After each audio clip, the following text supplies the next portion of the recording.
Vers les années 2000, nous étions allés visiter une chapelle près de là où vivent mes parents, dans le Haut-Beaujolais, la chapelle Saint-Roch, qui se trouve dans un bois sur les terres d'un château. J'étais avec mon père et mon ami, jusque-là rien d'extraordinaire. Et en repartant, mon père nous a proposé de voir une église romane située au village d'Avna. Et sur notre route, nous avons traversé un village et j'ai vu une minuscule chapelle entre deux maisons, au cœur même d'un village. J'ai dit à mon père de s'arrêter. Il ne la connaissait pas. Nous sommes garés le long d'un cimetière, puis nous avons traversé la route, car elle était juste en face du cimetière, cette petite chapelle.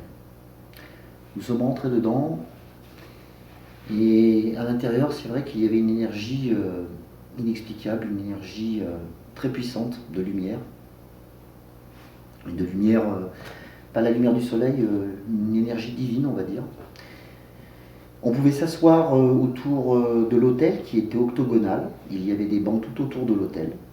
Et sur cet autel, il y avait un vase avec 3 lys blancs. Et mon ami et moi donc, les avons sentis en mettant le nez dedans, et on avait de la poudre sur le nez. Donc.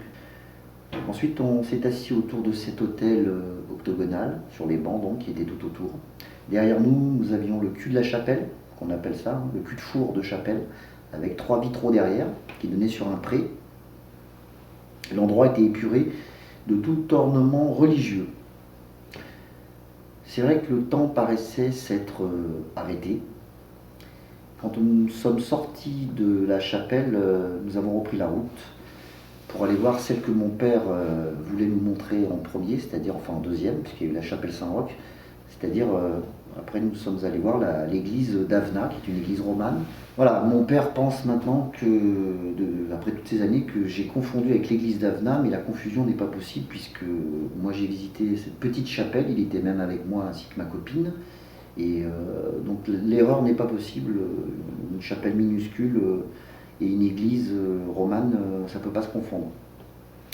Voilà, donc je pense, je mets entre parenthèses, il me semble que cette chapelle mystérieuse restant introuvable depuis, peut-être avons-nous passé un vortex. Cette petite chapelle existe peut-être dans une dimension parallèle. Je n'ai pas abandonné cependant mes recherches, je compte continuer de rechercher. Si de votre côté, cette chapelle vous dit quelque chose, elle se trouve dans un petit village dans le Haut-Beaujolais, un petit village qui est en pente. Il y a un cimetière sur la droite, et la chapelle est juste en face, entre deux maisons de village. Et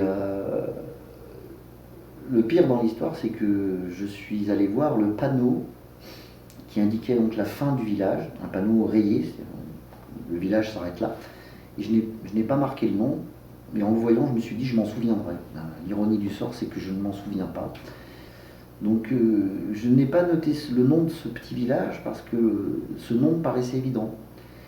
Et je ne crois pas qu'il portait le nom d'un saint, ce village. C'était pas Saint Joseph ou Sainte Anne, voilà. Au début, j'ai cru que c'était ça. J'ai regardé une carte, il n'y a aucun...